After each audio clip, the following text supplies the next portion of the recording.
yang bersangkutan sudah mendaftar dan sudah terkonfirmasi datanya cocok antara data yang dimasukkan, nomor polisi dan lain-lain, maka dia akan mendapatkan QR code. Nah, QR code ini bisa di mana? Bisa di print, bisa dibawa kemana-mana. Bisa disimpan di handphone. Bisa juga dikonekkan dengan aplikasi My Pertamina bagi yang memiliki. Jadi tidak ada kewajiban di awal untuk mendownload aplikasi My Pertamina. Saya luruskan ya Mbak Caca ya. Ya, Pak. Untuk pembeliannya pun masih bisa menggunakan kartu, bisa menggunakan cash ya, uang cash gitu ya. Jadi kita luruskan pendaftaran dulu saja. Jadi di selama 2 minggu ke depan kita harapkan yuk masyarakat yang berhak ya, masyarakat yang berhak akan BBM subsidi silahkan daftar. Baik. Ya kami harapkan dan kami himbau masyarakat yang mampu nih. Tadi seperti disampaikan Pak Sudaryatmo, 40-70% itu subsidinya lari ke masyarakat menengah ke atas. Ya kami himbau masyarakat menengah ke atas ini tidak perlu mendaftar karena mereka masih bisa memberi BBM non subsidi. Baik, itu yang sekarang saya akan tanyakan dengan narasumber saya yang lain yang sudah tersambung malam hari ini, Pak Joko Siswanto, Sekjen Dewan Energi Nasional. Pak Joko Siswanto, ya tampaknya ini masih bersiap. Pak Joko?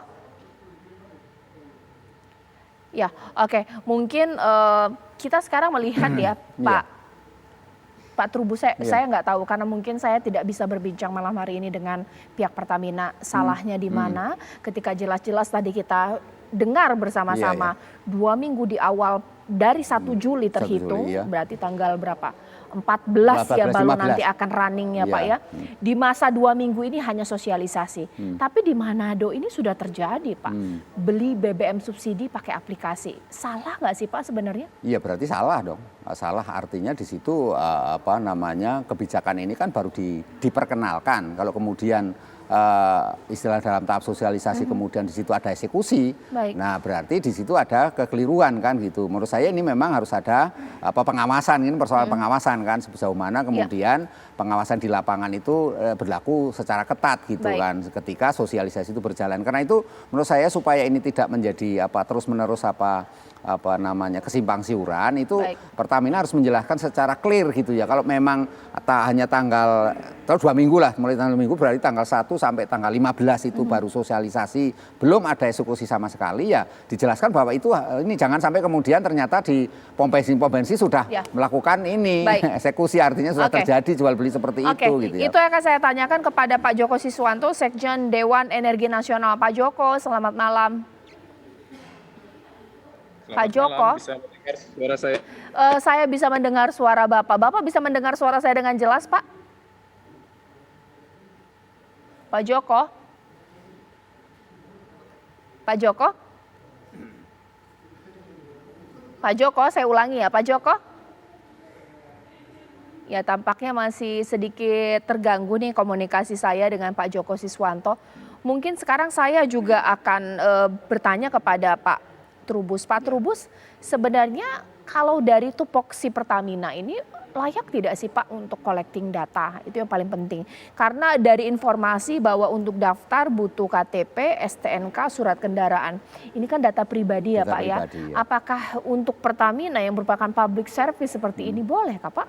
Iya, ini yang menjadi perdebatan diskusi kan di situ. Artinya apakah Pertamina punya kuasa, punya wewenang untuk itu sehingga mengumpulkan data-data yang begitu rigid lah, artinya di situ ada mengenai KTP, ada STNK, ada nomor plat kendaraan semuanya. Nah kemudian bagaimana tanggung jawabnya kalau misalnya terkait dengan perlindungan data loh ya, kalau misalnya terjadi kebocoran atau terjadi hal-hal yang di luar yang diharapkan misalnya. Nah ini publik bagaimana berhadapan dengan itu kan harus kejelasan, meskipun itu menurut saya dengan kondisi Pertamina yang ya sebagai perusahaan milik masyarakat, milik negara, milik publik semuanya lah ya gitu. Artinya sebenarnya mampu itu untuk melaksanakan itu, tetapi mungkin harus berkoordinasi dengan dinas-dinas terkait kan. Misalnya untuk KTP ini kan yang punya hak tentu kewenangan kan Dukcapil misalnya.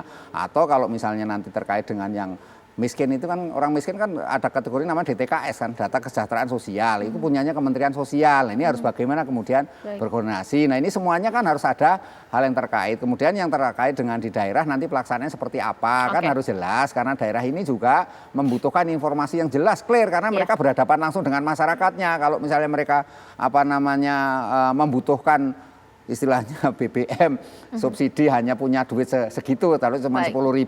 Nah, terus bagaimana? Saya harus seperti apa? Karena namanya masyarakat uangnya cuma segitu. Nah, harus apakah dari Pertamina ada kebijakan juga terkait dengan mereka yang tidak punya uang misalnya? Oke, sekarang mungkin saya kembali sapa Pak Joko Siswanto. Selamat malam Pak. Mudah-mudahan ini Oke, alhamdulillah Pak. Alhamdulillah saya bisa berbincang dengan Bapak. Pak Joko, langsung saja. Bapak sudah dengar pasti ya selama beberapa hari ini pertanggal 1 Juli sudah uji coba dan sempat sedikit ada kerumunan ya Pak di sejumlah SPBU. Yang paling santer ini kita dengar adalah Manado.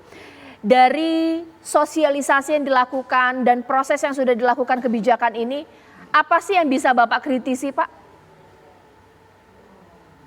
Sebetulnya ini merupakan bagian daripada sosialisasi yang dilakukan oleh Pertamina. Jadi dimulai tanggal 1 Juli sambil menunggu revisi Perpres 191 siapa saja yang berhak. Sehingga nanti pada saatnya ketika Perpres itu terbit, maka masyarakat sudah terbiasa untuk melakukan pembelian dengan menggunakan aplikasi My Pertamina. Memang di dalam regulasinya yaitu Perpres dan peraturan pemerintah tentang kebijakan energi nasional nomor 22 tahun 2014 disebutkan bahwa BBM bersubsidi itu harus tepat sasaran. Nah, salah satu cara yang bisa untuk melakukan mengontrol, mengawasi bahwa BBM tepat sasaran adalah menggunakan informasi teknologi sistem IT. Kebetulan Pertamina sudah membuat digitalisasi SPBU kira-kira lebih dari 5.000 SPBU dan juga sudah sebetulnya menerapkan My Pertamina dan Link Aja untuk pembelian BBM ini. Nah ini saatnya untuk dilakukan uji coba saat ini pemanfaatannya agar supaya BBM itu tepat sasaran begitu ya. Oke. Artinya begini, kan Indonesia itu masyarakatnya cukup banyak ya, sekitar 290 juta lebih kurang, dan SPBU-nya tersebar di seluruh Indonesia di 17.000 pulau. Satu-satunya jalan agar ini bisa dilaksanakan yaitu dengan menggunakan IT ini. Nah, Pertamina saat ini sedang melakukan uji coba pendaftaran bagi masyarakat siapa yang berhak, terutama pengendara sepeda motor. Memang pada saatnya pasti akan terjadi antrian yang cukup panjang sepeda motor, tetapi memang ini sudah biasa. Nanti kendala yang dihadapi di lapangan bisa diatasi dari waktu ke waktu. Baik, Pak Joko, ini ya juga jadi fokus dari kritikan masyarakat mengenai aplikasi yang notabene yang punya aplikasi sudah pasti punya pulsa, handphonenya pasti pintar, dan Link Aja ini Pak, uang elektronik. Masyarakat kita yang butuh disubsidi biasanya kalau ke SPBU punya uang 10.000 Pak buat isi BBM. Dipaksa pakai uang elektronik, pasti ada minimum paymentnya. Ini seperti apa Pak? Nah, dalam tahap uji coba seperti ini tentunya bagi masyarakat terutama pengendara sepeda motor meskipun belum bisa ya begitu untuk aplikasi download My Pertamina itu seyogyanya memang tetap akan dilayani oleh Pertamina di lapangan karena memang ini masih dalam tahap sosialisasi uji coba, dan nanti saatnya ketika regulasi sudah terbit, mudah-mudahan itu secara bertahap dilakukan, sudah bisa terlaksana secara bertahap dari waktu ke waktu. Jadi memang ini belum bisa seluruh Indonesia. Karena apa? Kita sadari bahwa di daerah-daerah terutama 3T itu tentunya ada masyarakat yang belum mempunyai HP atau HP-nya belum canggih, bisa gadget, download dan sebagainya, sehingga akan tetap dilayani sesuai dengan perpres yang ada. Katakan misalnya perpresnya itu mengatakan yang berhak adalah sepeda motor, maka meskipun masyarakat belum bisa mendownload, maka sepeda motor akan tetap dilayani angkutan umum, barang dan jasa.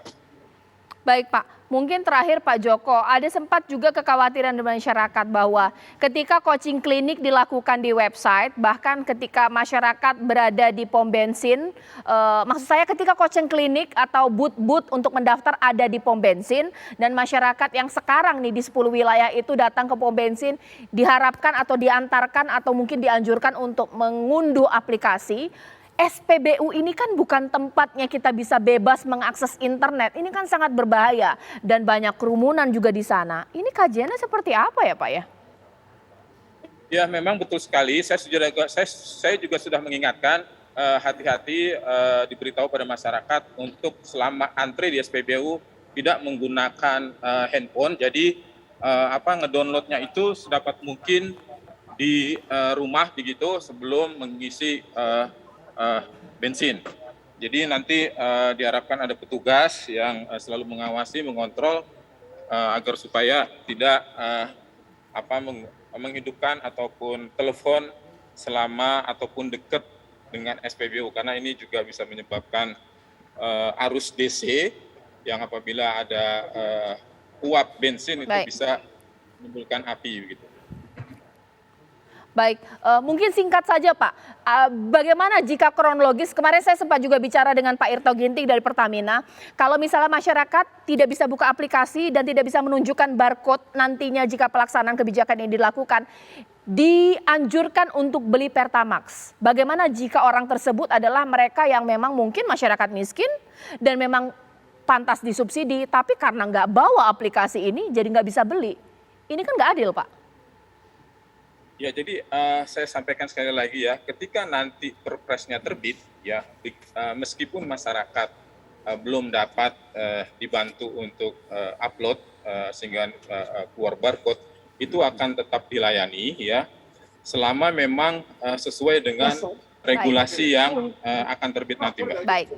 Ya, baik, terima kasih Pak Joko Siswanto. Mungkin terakhir ini kira-kira apa yang harus disampaikan kepada masyarakat yang mungkin sedikit panik ini dengan sosialisasi ini seperti apa Pak? Iya, menurut saya yang penting masyarakat harus memastikan bahwa aplikasi My Pertaminanya yang orisinil gitu, karena nanti khawatir saya Pak beredar yang hoax itu, ya link-link yang akhirnya internet yang pada akhirnya membuat masyarakat terkecoh kan. Nah, di situ akhirnya data ini istilahnya terekam oleh mereka-mereka. Kemudian yang kedua itu selama ini memang aturannya belum jelas adab, menurut saya ini Pertamina perlu mempersiapkan secara matang lah. Jadi bersama-sama matang aplikasinya ini dan di mana aplikasi ini memang betul-betul mudah dipahami oleh masyarakat, mudah digunakan, dan juga diberikan solusi kepada mereka yang memang tidak bisa menggunakan aplikasi itu gitu loh. Jadi tetap aja wajib melayani, jangan seyogianya. Kalau seyogianya nanti bagaimana tadi ya. Jadi menurut saya wajib melayani karena memang Pertamina ini adalah milik publik. Jadi